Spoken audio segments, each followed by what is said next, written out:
Hi writers, congratulations, you're to the editing phase of your writing process for your Profile of Graduates reflection paragraph. And here is one benefit of drafting on a computer. I'm sure you've noticed your spelling and punctuation marks as you're writing because they show up with a red line underneath, right?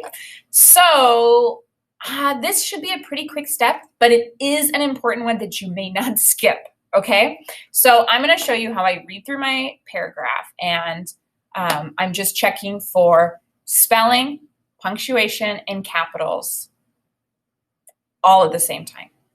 Let's check it out.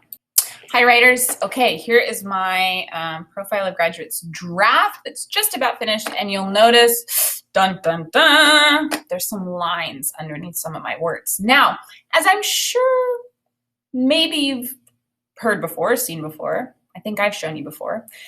There are two lines that you'll see in Google Docs. One is a red line. That means it's a spelling error. The other lines you'll see are blue lines. That is a punctuation or capitalization or syntax error. So like if they think you have just the complete wrong word, they'll put a blue line under it. So one great thing about drafting on a computer is there's a little brain inside of your writing saying, alert, alert, alert, this word doesn't look quite right. And it puts this red line under it. And it's honestly so easy to fix this, right?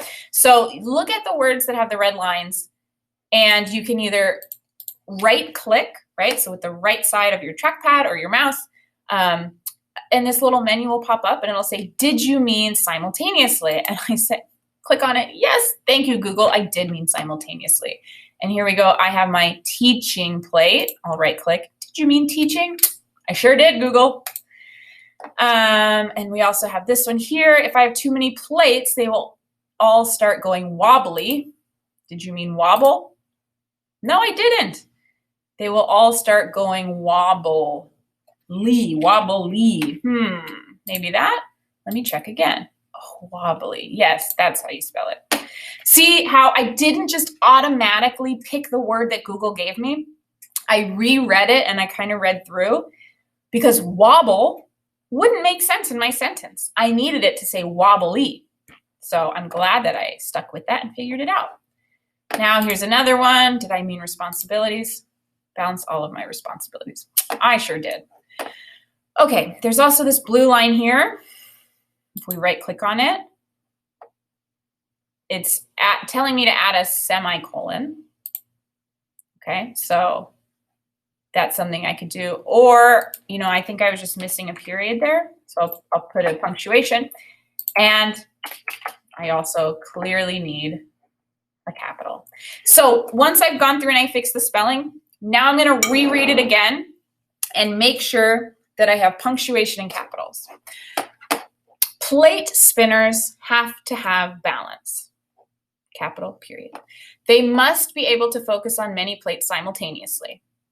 Period, capital. Sometimes I feel like I'm spinning about 10 plates at the same time. Period, capital. Now, of course, I am not actually spinning these plates, but at times they feel real. You'll notice that I have commas in these places where I naturally pause in my speaking. I have my teaching plate, my friendship plate, my being a mom plate, and so on. Something I've learned this year is that if I have too many plates, they will all start going wobbly. I need to make sure that if I'm going to add another plate to my metaphorical circus act, I will be able to give enough attention to the plates I already have. All of this shows balance. I must have an efficient and proficient use of time to balance all of my responsibilities. I have learned this through years of practice and years of dropping plates.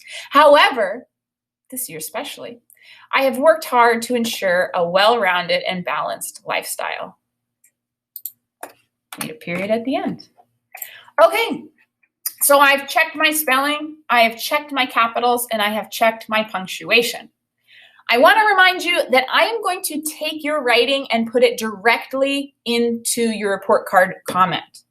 I am not going to do any editing for you. So if you are missing periods, if you are missing capitals, that's what it's going to look like on your report card.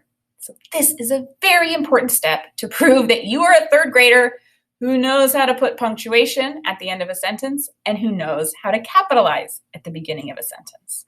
Okay, so do not skip this step. It's very important. So your job today, now that you're moving into your independent work, is check your spelling, check your punctuation, and check your capitalization. We want to make sure, this isn't a huge book, right? This isn't a huge piece of writing. So spend time going through each sentence to make sure that it's punctuated and capitalized correctly. First graders, by the end of first grade, they should all be putting periods at the end of their sentences. You're in third grade. So if you submit something that doesn't have a period at the end of a sentence, that's a big red flag for me, right? So you know how to do this. It's sometimes just a careless mistake when you don't. So don't be careless.